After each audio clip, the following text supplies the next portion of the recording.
Ton ange. Texte et mise en voix de Tipirode.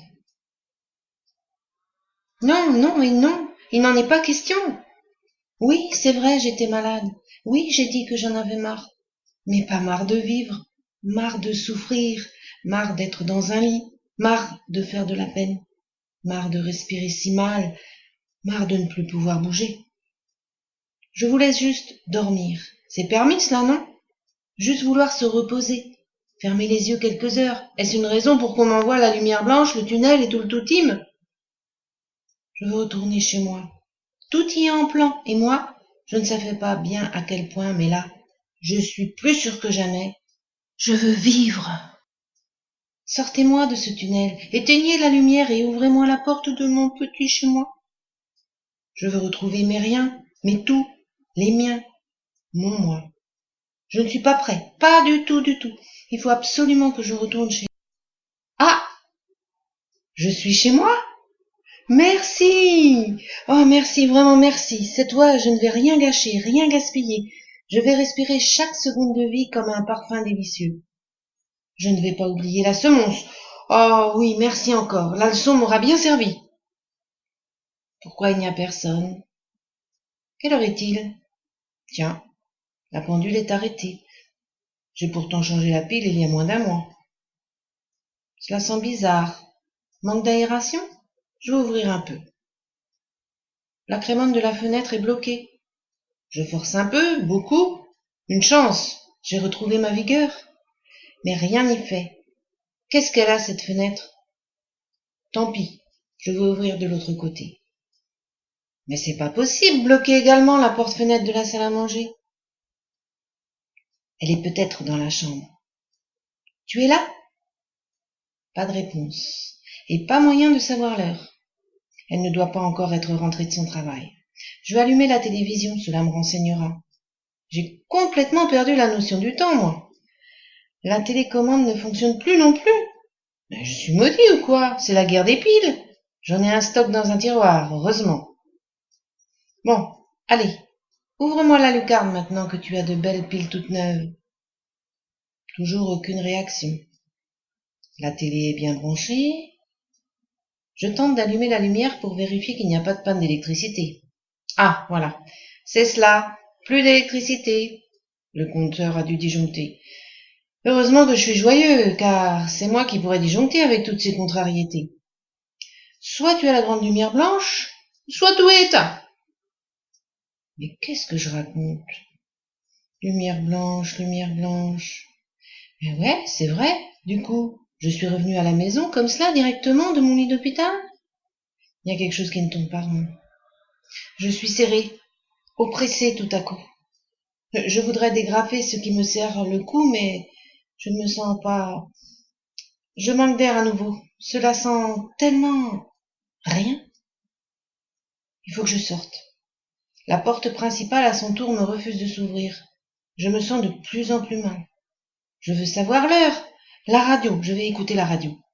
Bien sûr, pile morte également. J'ai peur. Tout est si hostile. Je n'entends aucun bruit. La maison est comme morte. Tu es là? Non. Assurément, elle n'est toujours pas revenue. Elle saurait me dire, elle saurait m'expliquer tout ce qui se passe. Elle m'a toujours rassurée, et elle sait toujours ce qu'il faut faire. Jamais elle ne s'angoisse, au contraire, de tout temps elle m'apaise. Où est-elle? J'ai tellement besoin d'elle. Je suppose que le téléphone restera sourd à mon appel, lui aussi, comme tout le reste, évidemment. Je raccroche de plus en plus stressé. Je comprends qu'aucune issue ne m'est accessible. Je suis prisonnier d'un vide profond que je ressens autour de moi. Je vais voir si les portes intérieures s'ouvrent. Non, celle du garage non plus ne veut pas s'ouvrir. Dommage, j'aurais pu sortir par derrière et aller chercher secours dans la rue, ou même aller frapper chez le voisin, même si je n'ai pas l'habitude de quérir de l'aide. D'ailleurs, peut-être que mes outils que j'imagine si près m'auraient sorti, tels de vieux amis de ce mauvais pas. Je suis là, dans ma cuisine. Interdit. Les journaux se sont empilés sur la table. Comme d'habitude, elle a laissé le verre dans lequel elle a bu son café.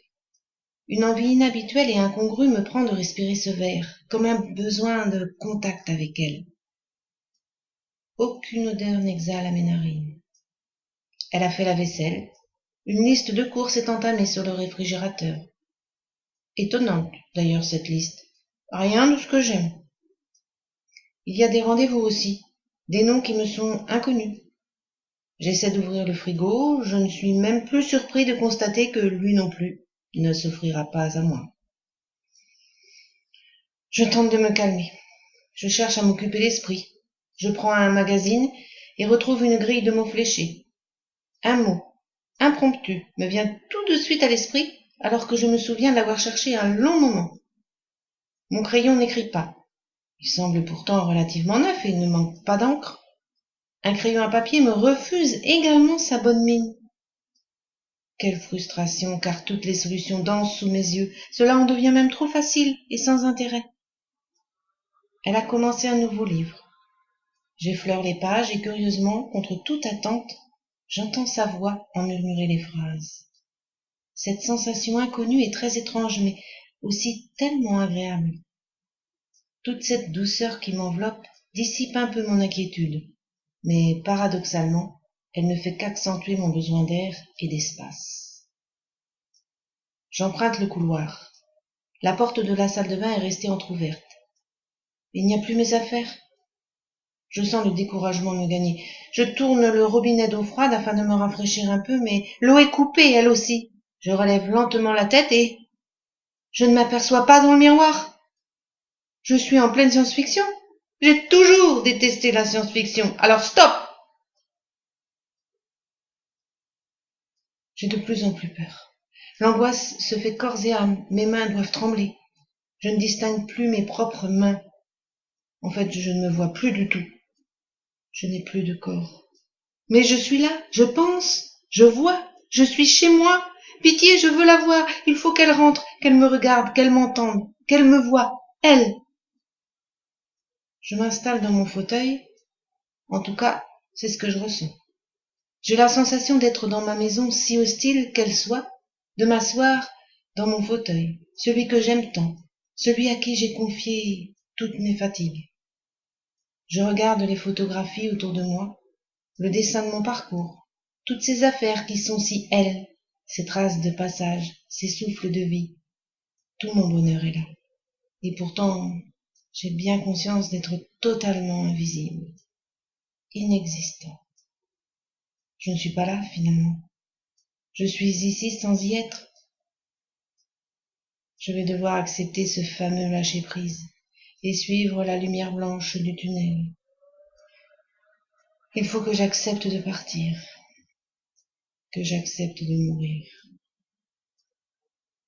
Oui, je le veux, mais pas sans l'avoir revue, sans lui avoir déposé toute mon aura sur son cœur. Elle m'aime, et moi aussi je l'aime. Je veux qu'elle soit heureuse sans moi désormais, mais avec moi aussi. Je veux être ce battement d'ailes, cette caresse d'ange sur son sourire, qu'elle sache juste que je suis là, infiniment, et pour elle. Alors je me souviens de ce geste, celui si simple de fermer les yeux. Je fais une brève escale dans ma chambre d'hôpital, où elle me veille amoureusement. Je dépose mes lèvres une dernière fois sur son sourire blessé. Je l'accompagne furtivement dans les méandres sombres pour la rejoindre bien vite sur nos côtes adorées, emplis tous deux de nos dernières vacances et toute notre vie partagée. D'un geste tendre, je prends sa main dans la mienne et l'accompagne à la maison. Je l'y dépose et lui laisse tout mon cœur. Il respire maintenant que pour elle. Ma maison revit. Je suis là. Un battement d'ailes, une caresse d'ange. Elle sentira mes sourires. Voilà ce que sera mon infini. À Michel Tao.